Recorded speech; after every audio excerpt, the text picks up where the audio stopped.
Ang pangalawang pagdalaw ni Bunso Migs Malino, buong detalye alamin.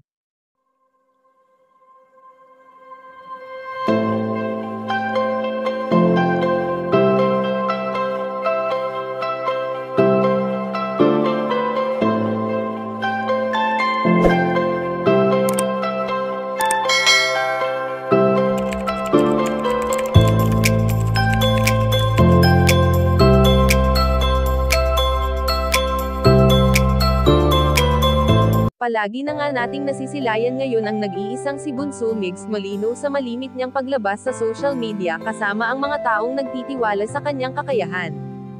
Bagamat minsan nang nakwestiyon ang tunay na pagkatao ng binata, ay talaga namang kitang-kita natin ngayon ang pagiging tunay nito sa kanyang mga hangarin sa buhay at isa na nga dito ang patuloy na pagbibigay aliw at saya sa kanyang kapwa. Sa talentong mayroon si Bunso Migs Malino ay alam naman natin na talagang marami ang nakakakuha ng ligaya sa kanya, lalo na ang pagiging kwela nito sa lahat ng bagay. Kung ating matatandaan na noong nagsama ang binata at ang prinsesa nitong si Cutie Mahal, ay wala tayong ibang nakita kundi ang pagiging positibo nila sa buhay na kahit sino ay talagang nadala sa kanilang kasiyahan. Samantala hindi naman lingid sa ating kaalaman na simula noong unang dumalaw ang binata sa kanyang katambal ay hindi na ito naulit muli, dahil sa katahimikan na lamang ang kanyang nais.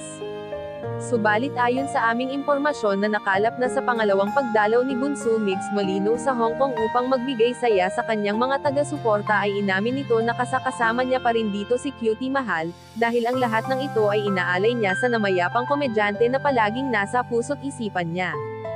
Kayo mga ka-chika, anong masasabi niyo dito? Please leave the comment and don't forget to subscribe.